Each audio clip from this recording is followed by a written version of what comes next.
Chapter 9, Melchisedec. The third person in the trio was Lottie. She was a small thing and did not know what adversity meant, and was much bewildered by the alteration she saw in her young adopted mother. She had heard it rumored that strange things had happened to Sarah, but she could not understand why she looked different, why she wore an old black frock and came into the schoolroom only to teach, instead of to sit in her place of honor and learn lessons herself. There had been much whispering among the little ones when it had been discovered that Sarah no longer lived in the rooms in which Emily had so long sat in state. Lottie's chief difficulty was that Sarah said so little when one asked her questions. At 7 mysteries must be made very clear if one is to understand them. "Are you very poor now, Sarah?" she had asked confidentially the first morning her friend took charge of the small French class. "Are you as poor as a beggar?" She thrust a fat hand into the slim one and opened round, tearful eyes. "I don't want you to be as poor as a beggar." She looked as if she was going to cry, and Sarah hurriedly consoled her. "Beggars have nowhere to live," she said courageously. "I have a place to live in." "Where do you live?" persisted Lottie. "The new girl sleeps in your room, and it isn't pretty any more." "I live in another room," said Sarah. "Is it a nice one?" inquired Lottie. "I want to go and see it." "You must not talk," said Sarah. "Miss Minchin is looking at us. She will be angry with me for letting you whisper." For she had found out already that she was to be held accountable for everything which was objected to. If the children were not attentive, if they talked, if they were restless, it was she who would be reproved. But Lottie was a determined little person. If Sarah would not tell her where she lived, she would find out in some other way. She talked to her small companions and hung about the elder girls and listened when they were gossiping and acting upon certain information they had unconsciously let drop. She started late one afternoon on a voyage of discovery, climbing stairs she had never known the existence of, until she reached the attic floor. There she found 2 doors near each other, and opening one, she saw her beloved Sarah standing upon an old table and looking out of a window. "Sarah!" she cried, aghast. "Mama Sarah!" She was aghast because the attic was so bare and ugly and seemed so far away from all the world.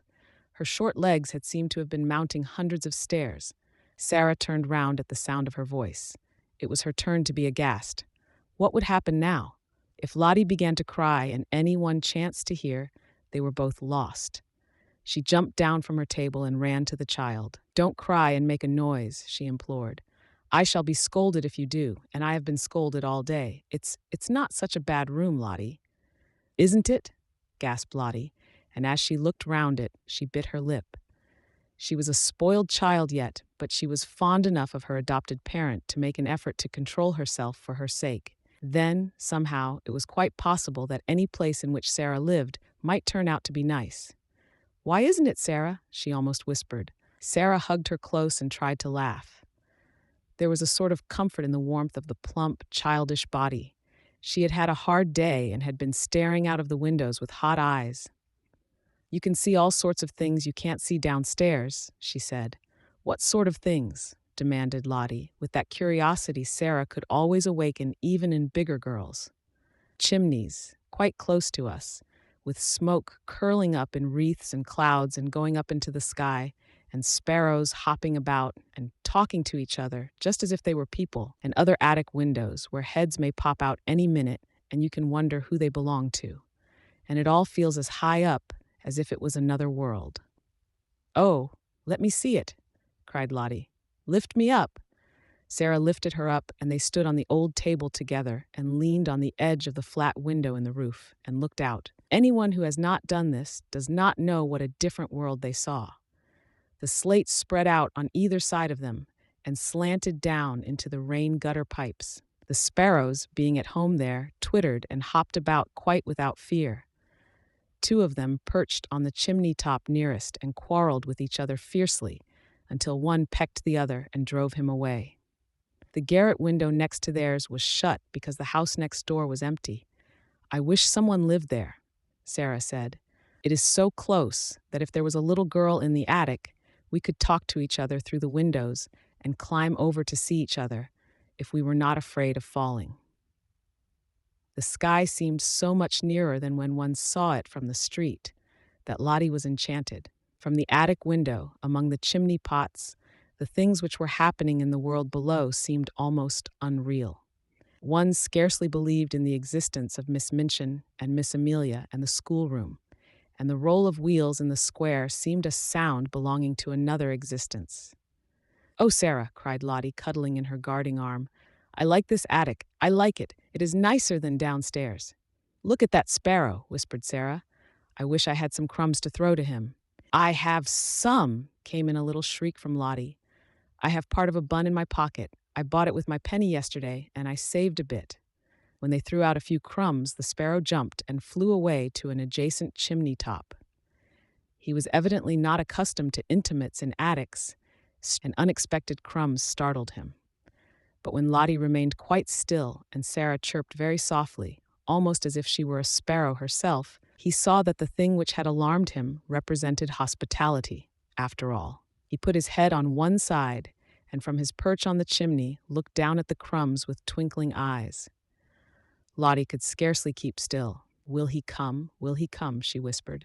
"His eyes look as if he would," Sarah whispered back. "He is thinking and thinking whether he dare. Yes, he will. Yes, he is coming."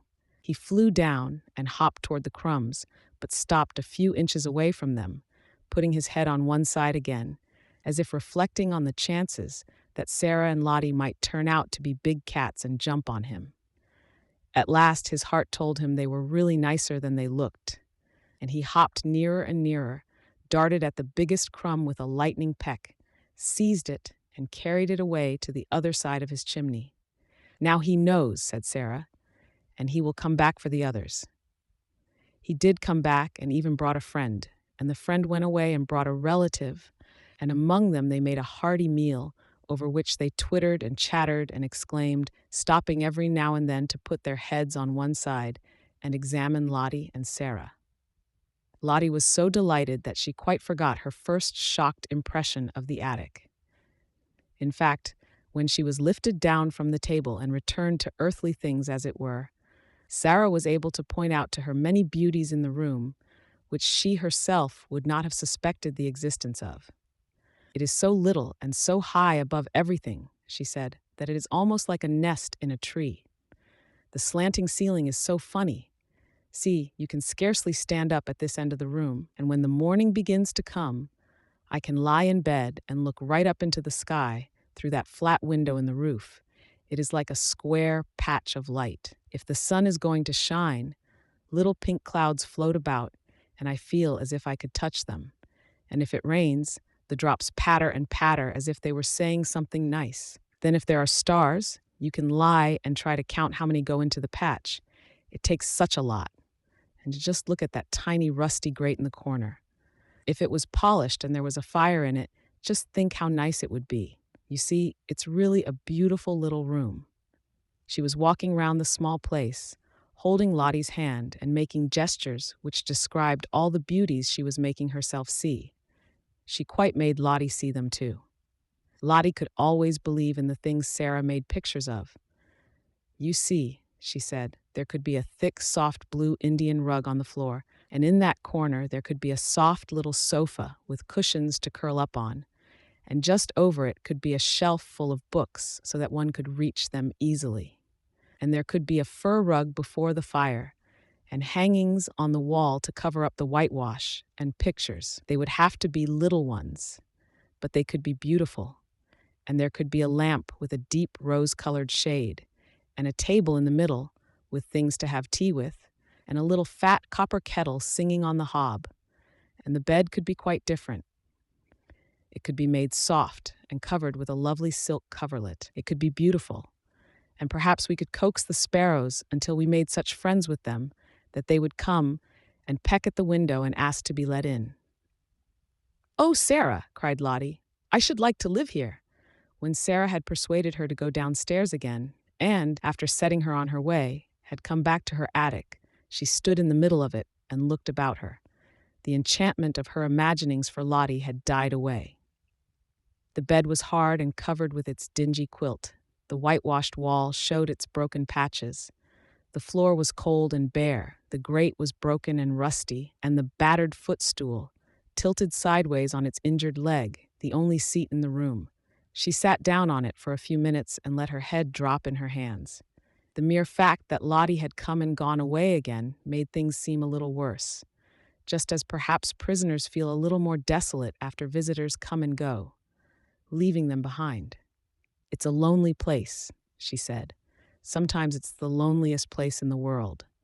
She was sitting in this way when her attention was attracted by a slight sound near her. She lifted her head to see where it came from, and if she had been a nervous child, she would have left her seat on the battered footstool in a great hurry. A large rat was sitting up on his hind quarters and sniffing the air in an interested manner. Some of Lottie's crumbs had dropped upon the floor, and their scent had drawn him out of his hole. He looked so queer and so like a gray-whiskered dwarf or gnome that Sarah was rather fascinated. He looked at her with his bright eyes, as if he were asking a question. He was evidently so doubtful that one of the child's queer thoughts came into her mind. "I dare say it is rather hard to be a rat," she mused.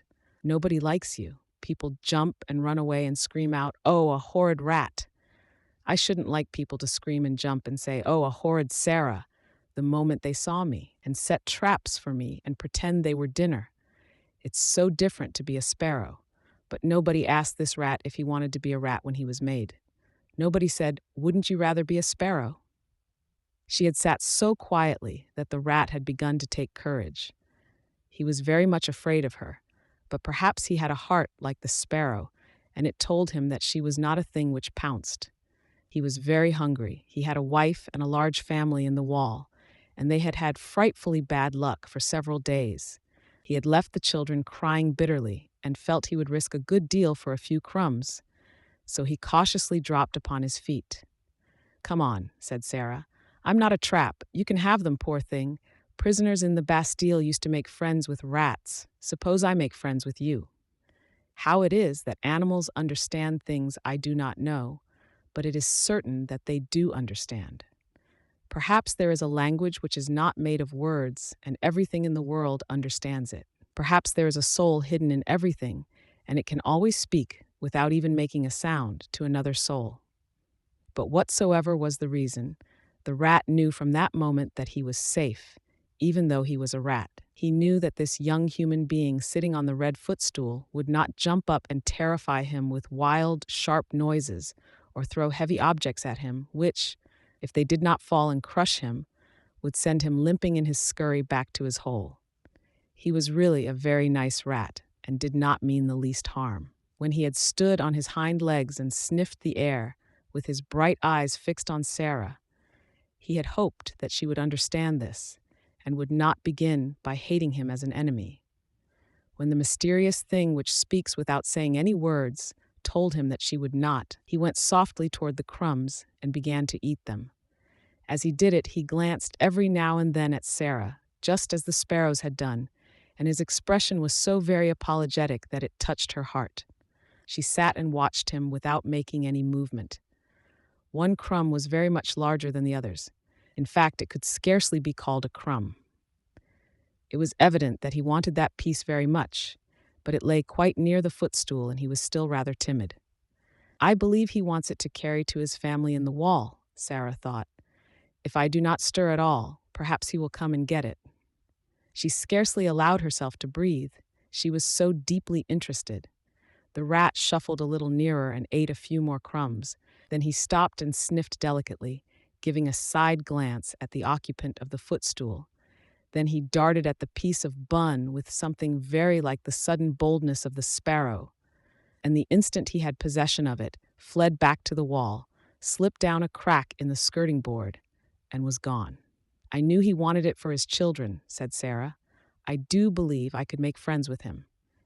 A week or so afterward, on one of the rare nights when Ermengarde found it safe to steal up to the attic, when she tapped on the door with the tips of her fingers, Sarah did not come to her for 2 or 3 minutes. There was indeed such a silence in the room at first that Ermengarde wondered if she could have fallen asleep. Then, to her surprise, she heard her utter a little, low laugh and speak coaxingly to someone. "There," Ermengarde heard her say. Take it and go home, Melchisedec. Go home to your wife. Almost immediately, Sarah opened the door, and when she did so, she found Ermengarde standing with alarmed eyes upon the threshold. Who are you talking to, Sarah? She gasped out. Sarah drew her in cautiously, but she looked as if something pleased and amused her. You must promise not to be frightened, not to scream the least bit, or I can't tell you, she answered. Ermengarde felt almost inclined to scream on the spot, but managed to control herself. She looked all round the attic and saw no one. And yet Sarah had certainly been speaking to someone. She thought of ghosts. Is it something that will frighten me? She asked timorously. Some people are afraid of them, said Sarah. I was at first, but I am not now. Was it a ghost? Quaked Ermengarde. No, said Sarah, laughing. It was my rat. Ermengarde made one bound and landed in the middle of the little dingy bed. She tucked her feet under her nightgown and the red shawl. She did not scream, but she gasped with fright. Oh, oh, she cried under her breath. A rat! A rat! I was afraid you would be frightened, said Sarah. But you needn't be. I am making him tame. He actually knows me and comes out when I call him. Are you too frightened to want to see him? The truth was that, as the days had gone on, and with the aid of scraps brought up from the kitchen, her curious friendship had developed. She had gradually forgotten that the timid creature she was becoming familiar with was a mere rat. At first, Ermengarde was too much alarmed to do anything but huddle in a heap upon the bed and tuck up her feet. But the sight of Sarah's composed little countenance and the story of Melchisedec's first appearance began at last to rouse her curiosity, and she leaned forward over the edge of the bed and watched Sarah go and kneel down by the hole in the skirting board. He won't run out quickly and jump on the bed, will he? She said. No, answered Sarah. He's as polite as we are. He is just like a person. Now watch. She began to make a low, whistling sound, so low and coaxing that it could only have been heard in entire stillness. She did it several times, looking entirely absorbed in it. Ermengarde thought she looked as if she were working a spell. And at last, evidently in response to it, a gray-whiskered, bright-eyed head peeped out of the hole. Sarah had some crumbs in her hand. She dropped them, and Melchisedec came quietly forth and ate them. A piece of larger size than the rest he took and carried in the most businesslike manner back to his home. You see, said Sarah, that is for his wife and children. He is very nice. He only eats the little bits. After he goes back, I can always hear his family squeaking for joy. There are 3 kinds of squeaks. One kind is the children's, and one is Mrs. Melchisedec's, and one is Melchisedec's own. Ermengarde began to laugh. Oh, Sarah, she said, you are queer, but you are nice. I know I am queer, admitted Sarah cheerfully, and I try to be nice. She rubbed her forehead with her little brown paw, and a puzzled, tender look came into her face. Papa always laughed at me, she said, but I liked it. He thought I was queer, but he liked me to make up things. I can't help making up things. If I didn't, I don't believe I could live. She paused and glanced around the attic. I'm sure I couldn't live here, she added in a low voice. Ermengarde was interested, as she always was. When you talk about things, she said, they seem as if they grew real. You talk about Melchisedec as if he was a person. He is a person, said Sarah. He gets hungry and frightened just as we do, and he is married and has children. How do we know he doesn't think things just as we do? His eyes look as if he was a person. That was why I gave him a name. She sat down on the floor in her favorite attitude, holding her knees. Besides, she said, he is a Bastille rat sent to be my friend. I can always get a bit of bread the cook has thrown away, and it is quite enough to support him. Is it the Bastille yet? Asked Ermengarde eagerly. Do you always pretend it is the Bastille? Nearly always, answered Sarah. Sometimes I try to pretend it is another kind of place, but the Bastille is generally easiest, particularly when it is cold. Just at that moment, Ermengarde almost jumped off the bed. She was so startled by a sound she heard. It was like 2 distinct knocks on the wall. What is that? She exclaimed. Sarah got up from the floor and answered quite dramatically. It is the prisoner in the next cell. Becky, cried Ermengarde, enraptured. Yes, said Sarah. Listen, the 2 knocks meant, prisoner, are you there? She knocked 3 times on the wall herself, as if in answer. That means, yes, I am here, and all is well. 4 knocks came from Becky's side of the wall. That means, explained Sarah, then, fellow sufferer, we will sleep in peace. Good night. Ermengarde quite beamed with delight. Oh, Sarah, she whispered joyfully, it is like a story. It is a story, said Sarah. Everything you are a story. I am a story. Miss Minchin is a story. And she sat down again and talked until Ermengarde forgot that she was a sort of escaped prisoner herself and had to be reminded by Sarah that she could not remain in the Bastille all night, but must steal noiselessly downstairs again and creep back into her deserted bed.